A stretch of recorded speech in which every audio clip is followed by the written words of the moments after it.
Beautiful people, welcome back to Economics YouTube channel. Hope today has been going very well for you. And then, if you happen to be watching this video by 12 a.m., of course, the couple of minutes you spent, into this particular day, it's also some moments. Hope that has been going well for you. Right. Last we were looking at we looked at change in demand and change in quantity demanded, and I want to believe that from that class, you've been able to like nowhere in the world where you are asked to differentiate between the two, would you find it ever difficult again? Yeah. Okay. So that being said, this is also another part of demand and supply that gives students a little bit of a problem, especially when it comes to its application. So which one is perfectly elastic? Like, is it this? Like, is it this one? Is it this one? So like, I don't like it when students cram. Right? So I just wanted to understand, this topic. So we're looking at the elasticity of demand. So this is class three in demand and supply. There are several other classes.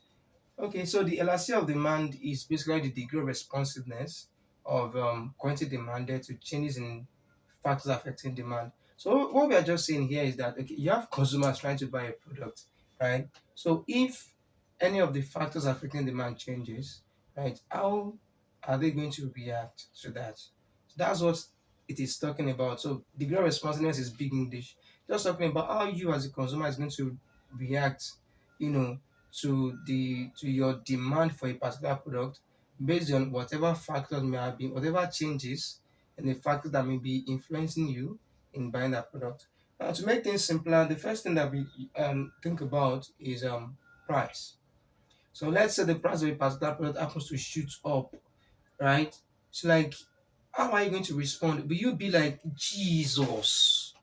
Like, I'm not buying again. Or we'll be like, oh, damn it, this country they've started again, but are we not going to eat food again? Don't worry, just buy it. Just buy it and let's go. Do you understand? And someone else will be like, like this is too much. No, no, no, no, no. I can't buy this. No, no, no, I can't buy this. I can't buy this. And the person leaves the shop. And there's someone else that is just like, it is what it is. I don't know when we are ever going to get out of this issue in this country.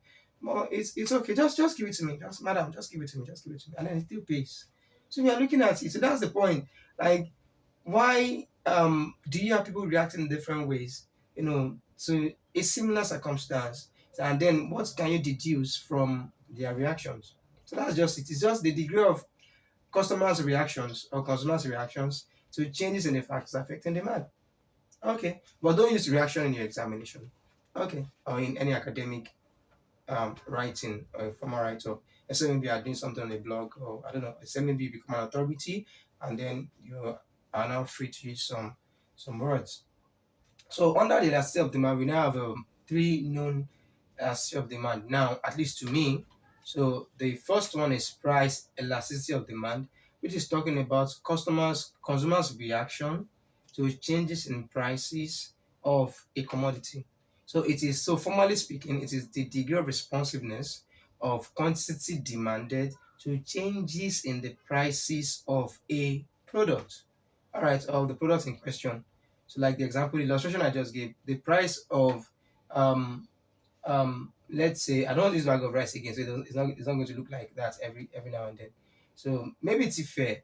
For example, right? So you used to board a particular vehicle, or you take a particular route to a place of work. In the morning, it was 500 naira. Then an announcement was made while you were at work, and then by the time you got out, trying to go home, then the fare rose to about maybe 800 naira. And then that is not the only place where you are going to take a vehicle. So it simply means that around like the country or state, you are going to have to pay more on transport fare. So which is what is happening in Nigeria currently.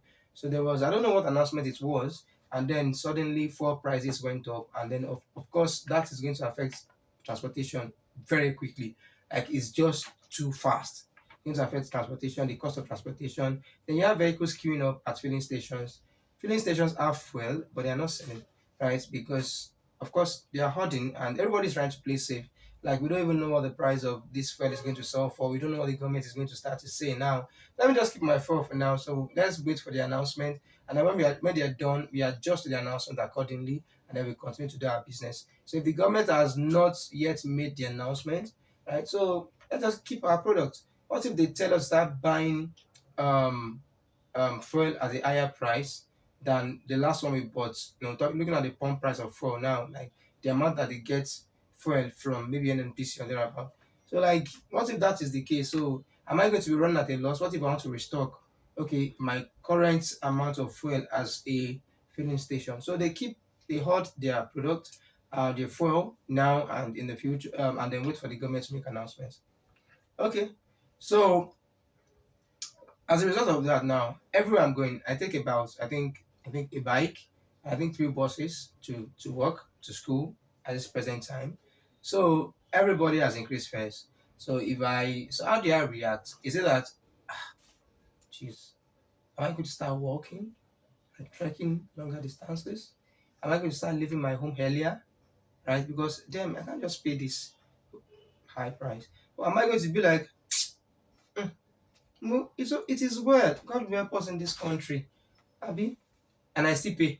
So that means I'm not that other way. And then there are some people that are going to tell that the transportation costs has increased. They'll be like, and so what, and so what. So does that mean I'm not going to get to work very early? I was like, to them, so like they have the money, so like they don't even really give you time. That's what I'm saying. So how do people react to changing in price, to changes in price of a particular product?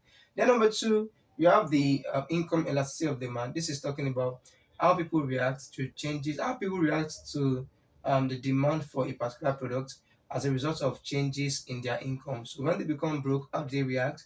When they become richer, how do they react? Then you're looking at cross price elasticity of demand, looking at related goods to, let's say, Ethiopian Airlines, and then you are looking at British Airways. And then, okay, if British Airways should like increase their air tickets, their flight tickets, so like, are you the kind of person that will quickly switch to Ethiopian Airlines? I just be like, oh, well, that's their problem, and then you still continue to board, British Airways, something like that. So, although I already discussed the concept of income and self demand in another video. Even this, I've done this before, like from experiences. So like I think it should be done again, and that's why I'm doing it again. So income and self demand, cross and self demand, we've done that one before. So I'm not going to be redoing those videos, but at least let's redo this. So there are supposed to be a lot of demand elasticities. We are not just supposed to be having these three, but I think there's an issue with measurement. For example, your taste also affects your demand for your product. So there should be taste elasticity of demand. But how do you measure taste? Problem, it is not quantitative. So maybe you leave it. Then religion. Religion also affects the demand for a product because elasticity of demand is the degree of responsiveness of quantity of demand to changes in the factors affecting demand. So all factors of demand that you can think of ever in your life should have elasticities. So if it's religion, religion affects the demand for some particular product, right? So should there be religion elasticity of demand? Why don't we have religion elasticity of demand? It is not measurable. It's not easy to measure it. Then that's that about that. Then there's weather, customer review and state of demand. Do you understand? So I think in the future maybe may have things like that, and maybe they might be existing and I don't know. But like in economics, these are the three major ones that we know of. So now let's talk about the price because that's what this video is all about. So price elasticity of demand is the degree of responsiveness of demand to changes in the price of the product itself. Again, changes in the price of the product itself, right? So we now have five types. So we have elastic demand, so there are types: elastic demand, inelastic demand. So types of PED now. So normally types of elasticity of demand, we have three that I've mentioned here. Then types of one of them now, PED. So A, you have elastic demand. So for elastic demand, what does that mean? It simply means that consumers are reacting in a great way to just small changes in price. Now, I brought a teaching aid. This is a rubber band. Girls used to tie your hair or whatever. Then boys, what do we used to do? We play it. When I was younger, that's what we would do, right? And then we cut straw, put it around it, and it bounces. And I don't know if you know that. If you didn't do that, I don't know what you did with your childhood.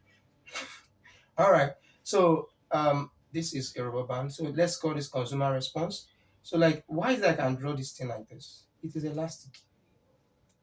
As I can draw, it's elastic. So the pressure that I am applying on this is like price. So you change price a little bit, and then this was the rubber band. Just increase price a little bit, and then people are like this. They've gone like this. So that's elastic demand. So a small change in price will lead to a great change in quantity demanded in the opposite direction. That is, if you increase your price a little, small pressure, people have eh, if you reduce your price just a little, more people are going to come and buy. That's elastic demand. So for elastic demand, so we have the graph for elastic demand. It has a graph. This is price one. This is quantity one. So let's say you increase your price to just P2. So see the gap, just this, and then this is Q2. So see the gap here. See the gap here. So you draw this D D. So for elastic demand, a small change in price will lead to a great change in quantity demanded, right? So price, so let me use increase. So price increased like this. So price may have increased 10%. This is like increment in price. Then quantity demanded will be fall by 40%. Price may decrease by just 5%. Quantity demanded will increase by maybe 18%. So we are just saying that the percentage change, because it's about percentage. So we are just saying that the percentage for elastic demand, okay, this is the formal definition for elastic demand, the percentage change in price, right, causes a greater percentage change in quantity demanded. So we can see it now. Price increases by 10%, quantity demanded falls by 40%. 40 is greater than 10. And then price reduces by 5%, quantity demanded increases by 18%. Let me just say 20% for the just to make calculations easy.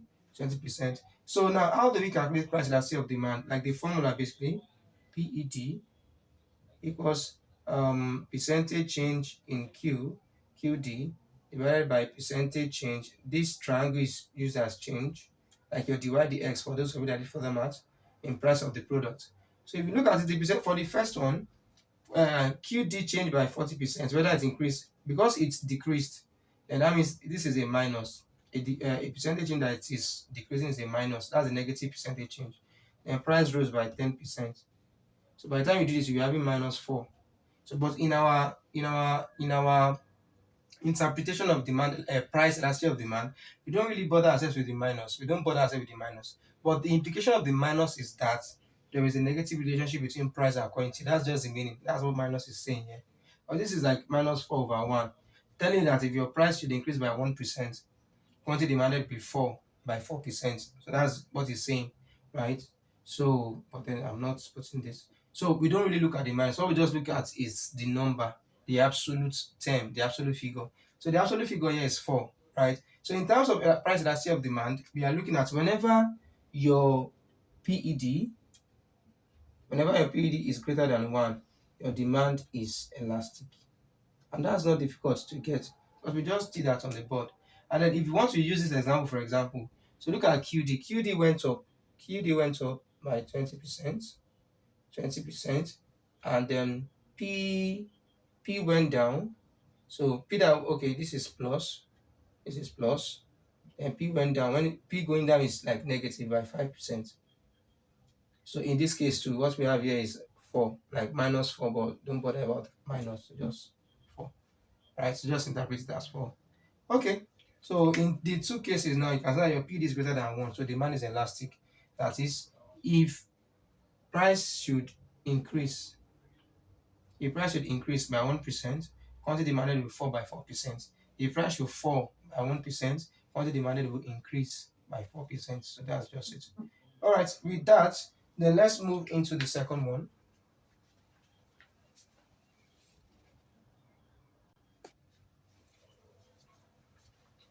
So the second one is about inelastic demand. So if elastic means that you can adjust, you are flexible. That's elastic, you are flexible. So what does inelastic mean? You are rigid. You are rigid, like it's look at this here. Like to try it's not look at I didn't have to apply the same pressure. If I just do like this guy is gone. But see, I have to drag it and then it's only extending a little. My hand is even paining me. Okay, so you can this means rigidity. So when you say that demand is inelastic, it simply means that look, I'm applying a lot of pressure, which means like a high price, but then people are just adjusting in a small way. So those are the people that they don't really mind. So when you want to buy something, not that their demand doesn't fall, right? But it doesn't fall as much because they don't just really mind. Like just bring it, right? So if they wanted to like maybe like 10 units of something before, you just say, okay, just give me eight. When the price went from 100 naira to 200 naira, like 100% increment, or from 10 to 8, so like, just give me eight. Let me just take it and go. So how many percentage change is that? Okay. So for inelastic demand, a high change in price. So this was the first price, P1. So let's say P1 was 100, and then people were looking for 10 of a product. Now P2 went to 200. So that's P2 went to 200. Look at the gap. And then people just fell to 8. Yeah.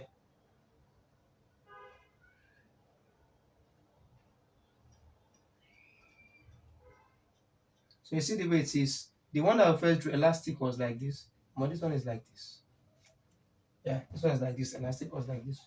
So if you look at this, so let's calculate the PED for this one. Remember the formula for PED: percentage change in quantity demanded over percentage change in price. So price is the one that is changing. So how is quantity demanded responding to that? So for it to get, percentage change, the new value of something, so new Q minus old Q divided by new P minus old P. No, I'm trying to do percentage changes. So new Q minus old Q divided by old Q divided by old Q times 100 over 1. So all of this now, this is the percentage change in price.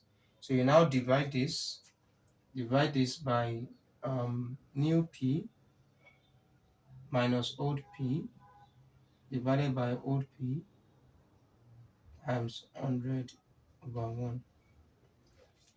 Okay, so that's being said. So what's our new Q here? New Q was 8 because 8 10 fell to 8, so that's our new price now. And that's our new quantity now. This is going up, and because of that, this is falling.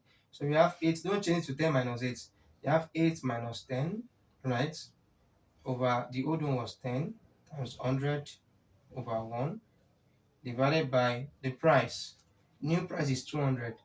200 minus 100 divided by 100 times 100 over 1. So 8 minus 10 is minus 2 over 10 times 100. So all of this divided by 100 over 100. That's 100 times 100, which is 100%. Alright, so minus 2 over 10, that's minus 1 over 5 times this. So you have minus 20% over 100%. So that's 0.2 or thereabouts, minus 0.2. So whenever you have inelastic demand, your PED will be lesser than 1. Lesser than 1. Alright, so that's it. So if your PED is greater than 1, elastic. Yeah, so if your PED is greater than 1, elastic. If it's lesser than 1, inelastic. Alright, so the next one is unitary elastic. I've already drawn it here. So for unitary, from the word unitary means 1, right? 1. So here, what we are just trying to say is that the percentage change in price is same as the percentage change in quantity demanded. So if the price should like rise, like here, if the price should like rise by 10%, price is increasing by 10%, quantity demanded will fall, QD will fall by 10%. So by the time you apply the PED formula, you'll be having 10% over 10%, and that will give us 1. So if you're drawing the graph of unitary elastic, you take note of this, the gap that you're leaving here, because the length here, the breadth here rather, is measuring the difference between your P2, the percentage difference between your P2 and your P1. So the gap that you're leaving here must be equal to the gap that you're leaving here. So the space of this box must be equal to the space of this box here as well. So to tell you that, to show that the percentage changes are the same. So this is like 10% plus in case the price increase, then this will be minus 10% decline in quantity demanded. So that's the unitary elastic. So the PED is one. I've even done it here before. So the last one is the second to last one is perfectly inelastic. Perfectly elastic. So for perfectly elastic, what we are just trying to say here is that people are responding, consumers are responding in a very, very great way, in a very, very drastic way. Like it is infinite. The way people are responding is like unreasonable. Like it is too drastic. So when you increase the price of the product a little bit, at least this one for elastic, this is flexible, right? But it's even has a limit, right? But if you're looking at perfectly inelastic, there is no limit. Like it will keep stretching. I don't know. Do you know a product like that will just keep stretching? It is just so elastic. If I draw this guy too much, it's going to break because it's getting to its breaking point. It's getting to its breaking point. So for perfectly inelastic, it is so elastic. So if there is a small increase in price of the product, nobody buys the product again. Everybody leaves. That is like somehow, right? Then if there's a decline in the price of the product, then everything that the consumer brought to the market is going to get sold. Now the point about partly elastic demand is that at the same price, like without even lowering the price or increasing the price, the seller can sell as much quantity as it wants. So if the seller reduces his price, for example, okay, everything you brought to the market, you are going to sell them, right? But if you had maintained the original price that you did not reduce, then everything you brought to the market, you would have been able to sell them still. So like, why should I lower my price and get lesser revenue when I could have also sold everything I wanted to sell at the current price? But you can't increase the price. That's the issue.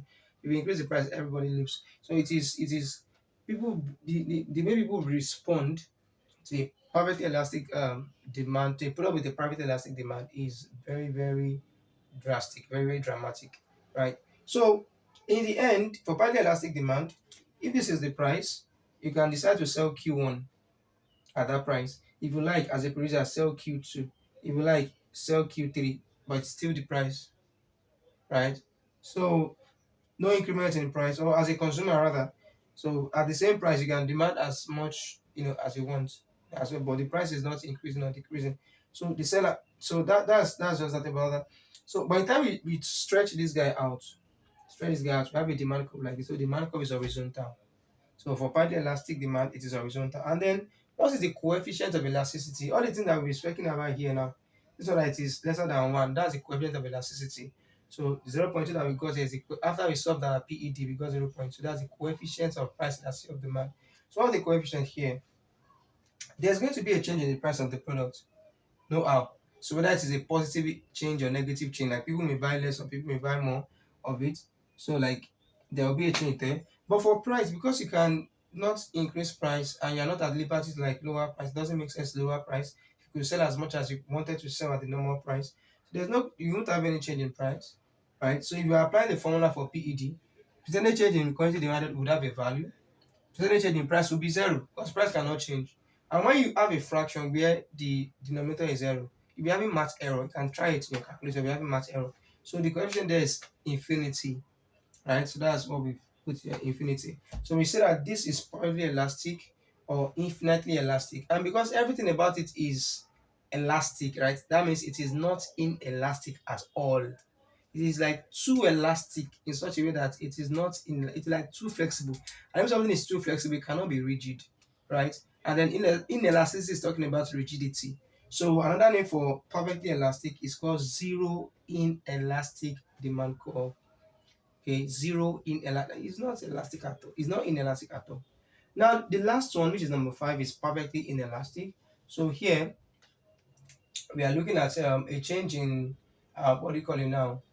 In this case, people are so rigid. Like, if you like increase the price, if you like lower the price, people are going to buy the same thing that they were buying. So an example of a product that has this kind of demand is salt. So the fact that the price of salt has reduced does not mean you go and stock up your house with salt. And then when you are cooking, so instead of using 2 spoonfuls of salt, like instead of applying 2 spoonfuls of salt in a pot of soup as you are cooking, you are now applying three because salt is cheaper. It doesn't make sense. Nobody's going to be able to eat your food. And you wouldn't say that because the price of salt has increased, and now be reducing the amount of salt that you are, putting in your food, the food is going to become bland. So like you just more or less have to like use the same quantity regardless of whatever is happening to the price of salt. So in that case, salt is going to be having a perfectly inelastic demand curve, right? Or something between highly inelastic and perfectly inelastic, demand curve. So that's that. So how do we get the elasticity here? So there is going to be a change, percentage change in price, and you wouldn't have a percentage change in quantity demanded at all. So salt you were buying, this is like on a monthly basis, you're buying like two sachets of salt, maybe whatever gram, you just buy two. So when the price increases to 100, you see two that you're buying, you can't buy more than two. So there's no percentage change in this. Percentage change in Q will be zero. So if you apply the formula, you'll be having zero divided by the percentage change in price. Percentage change in price. So in this case, when the numerator is zero and the denominator is a non-zero value, so you are going to be having zero. The entire fraction is going to be zero. So here now, this is called the coefficient of elasticity here is zero, right? So you can call it partly inelastic, you can call it infinitely inelastic, and you can call it zero elastic. It is so rigid, right, that you cannot call it flexible. Do you understand it? So, and flexibility deals with elastic. So, but here it is not elastic at all. So it is um, zero elastic. So your assignments from all of this, if you have questions, leave them in the comment sections or ask me as an MOD School of Economics student. So your assignments now is like research on 5 factors affecting price elasticity of demand. So what we are trying to say that you should do there is that when the price of a commodity changes, whether highly or in a very small way, like how do you react? What determines your reaction? Right? The price has already changed. So what would inform you to buy more of the product or less of the product? So let me give you an example. You have the salt that we're talking about now. So from the explanation, salt is a necessity.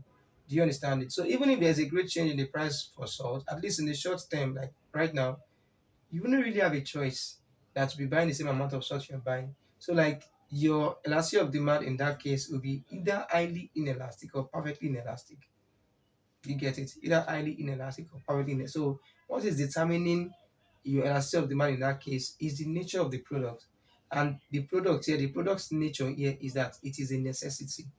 So if you have a product that is a necessity, you will likely have inelastic demand for that product, right? So that is so the nature of product is determining, how you respond, what your price elasticity of demand is going to be.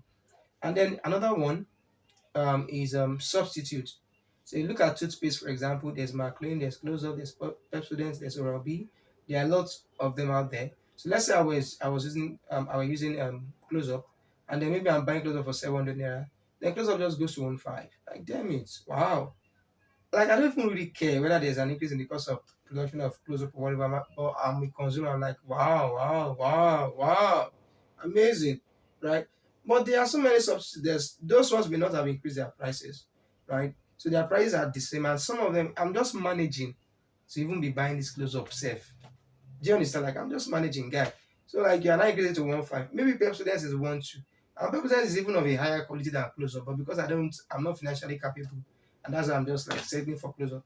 I beg, close up, go and sit down somewhere. Instead of me to spend 1.5 on you, I'd rather go and spend 1.2 on it more on the product with a higher quality. So do you understand? So in that case, you have a lot of substitutes. So your demand is going to be elastic. So like a change in the price of that product to make a lot of people to run away from it. That an increase in the price of the product rather make a lot of people to run away from it. And then if there's a decrease in the price, let's say it went from 1.5 to 800, even some people that were using Pepsi before, they will begin to switch to like Maclean to close up. I'm like, after all, they are not so different, Jerry. If it is to brush teeth, I don't to brush teeth. Let me buy close up and save my money. Do you understand? So if a product has a lot of substitutes, its demand is going to be elastic. So what you just have to do is like research on 5 more factors that are determining the price elasticity of demand. So thank you. I've talked a lot today. This is my fourth class that I'm recording on a stretch. So guys, see you when I see you. Bye bye.